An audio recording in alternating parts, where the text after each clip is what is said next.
So hopefully you've watched our video on the Code of Ethics and the Code of Ethics process. There's a similar but different process associated with arbitration. Most people are familiar with arbitration as it appears in the purchase agreement, right? But that arbitration is between a buyer and a seller.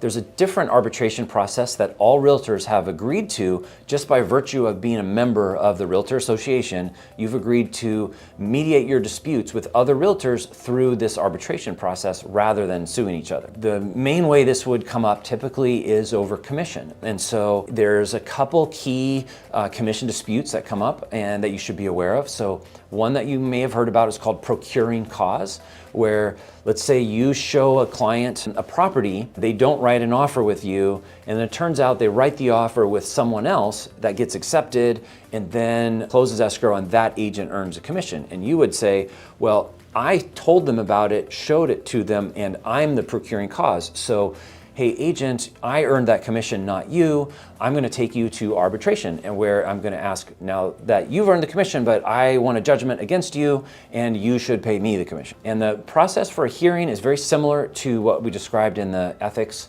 process, but it's not an ethics hearing, it's an arbitration, though the notification process and the panel, all of those are very similar. So watch that video if you haven't already seen it. So procuring cause is one. Another one is just any other commission dispute. And so what we'll sometimes see is that agents who don't know any better will write something about commission in the purchase agreement saying, seller accepts this offer as long as the buyer's agent reduces their commission to 2% instead of 3%. That is actually not allowed under the Code of Ethics. And so we know of multiple instances where different local associations have seen this happen.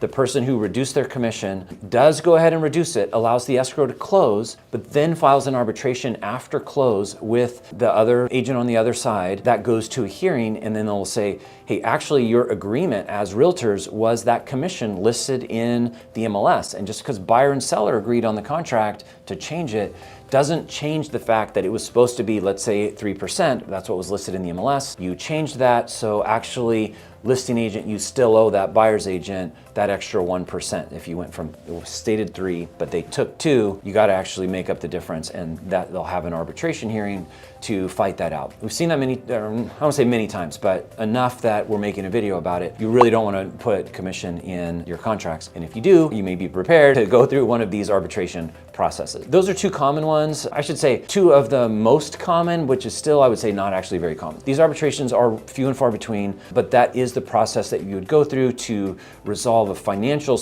dispute about commission between agents or brokers. Hope that makes sense. It's a little bit different than the ethics. It's good to know the process. And again, it's a stressful, time-consuming process that leaves in its wake a lot of unpleasant feelings between agents who you're gonna have to write offers with again in the future. More likely than not, depending on what market you're in, there's a good chance you're gonna cross paths again with either that other broker or the specific agent that you're having this issue with. So lots of reasons to try to de-escalate, take the high road where you can, but nonetheless, this process is available if you have to go through it. Of course, if you're even thinking about this, highly, highly, highly recommend, I would insist in our firm, you must talk with a mentor or manager before you're gonna go down this process and at least get some guidance. There may be other things you're not thinking about that could come into play. With that, hopefully that makes sense, and that's arbitration, and we'll see you in the next video. Thanks for watching. I hope this was helpful. If you learned something or if this helped you solve a problem, follow me for more.